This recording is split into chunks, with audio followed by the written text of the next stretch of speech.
Hi guys, you're welcome back to my channel. My name is Miss Bimbo. I'm a Nigerian trained pharmacist who is currently working in the United Kingdom as a healthcare assistant. And if you are in the UK and you have been looking for a support work, look no further, because in this video I'm going to share things that are going to help you to increase your chances of landing a support job. I'm going to be sharing all the trainings that you need to take online. They are quite lengthy, a number of them, as well as I'm going to share a website where you can send your CV to, and they've got several branches across England, in fact across the United Kingdom. And then your possibility of becoming a support worker can actually become reality. But before then, maybe you're out there and you're wondering what's the difference between working as a care worker and working as a support worker. Yes, if you are working as a support worker, you're working with clients that have very high capacity. These are clients that can walk.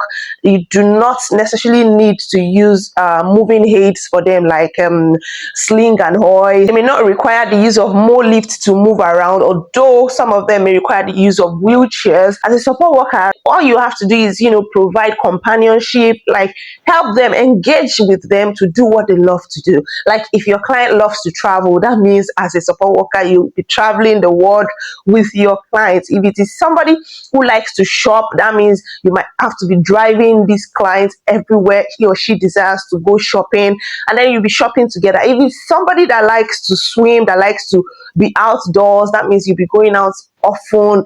And a lot of people, don't let me generalize, I as a person have been looking for ways to move from being a care assistant to a support worker, because it's more flexible and it's less stressful. For some of them, all they need you to do is just to help them with domestic work, such as running errands for them, helping them to go to the stores to get some groceries or other things.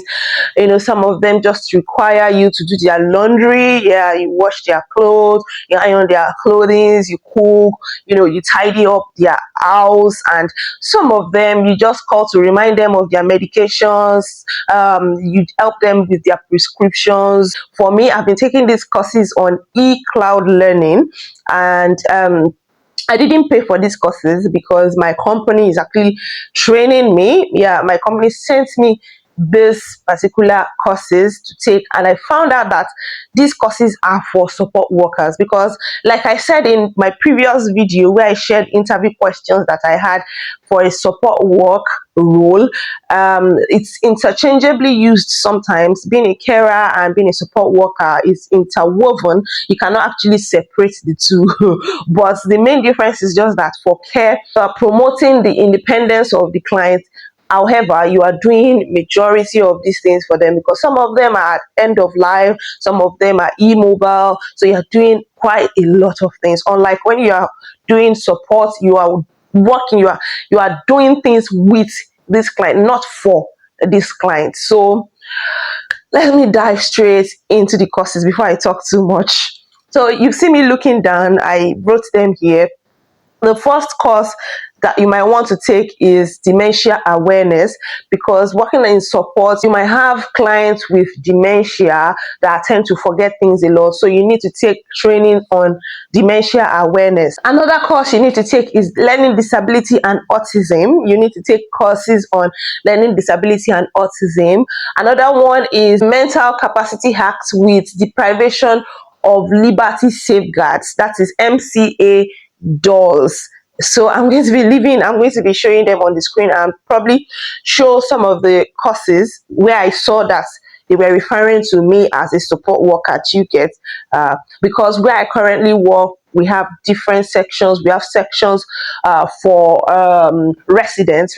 I mean people who are still going to be discharged to go home. We have sections for people who have just been discharged from the hospital. They just need to recuperate in our home before they move back to their homes. And then we have some who are going to be there permanently till end of life. You get. So it's like we're taking all the courses that pertain to carers as well as to support workers, because some of them, they need support, some mental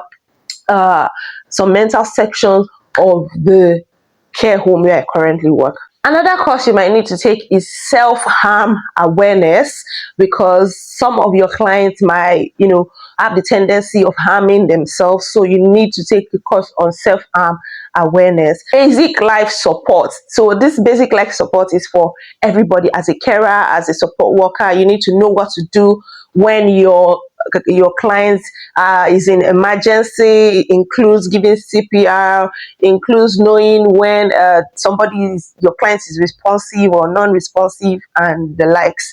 So you need to take basic life support, whether you're a carer or a support worker. Another course is safeguarding adults. Dignity and respect is another course that you may consider taking online. Fire alarm safety, because as a support worker, if you're not working in the home, you might have to be doing, home care. Like your company might be sending you to your client's house, and you need to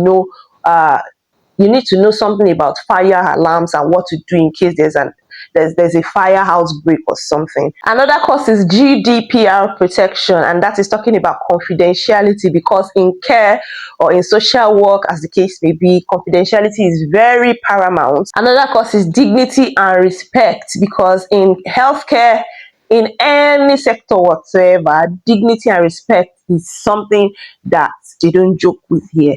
You may need to also do a course on safeguarding children and young people. I earlier mentioned safeguarding adults, but you might not necessarily be working with just adults. You might have to work with children and young people. So you need to take an online course for safeguarding children and young people. It won't be a bad idea. Another course is assisting and moving people around, because like I earlier said, even though many people that require support do not use sling and hoist, but you might need to use other equipment other than sling and hoist and more lift and all that. So you might need to take a course on moving people around. Another training that you might need to take is pressure area care awareness, because even though you are supporting someone, the person you are supporting might need some first aid. Another training is control of substances hazardous to health, that is COSH. Diabetes awareness.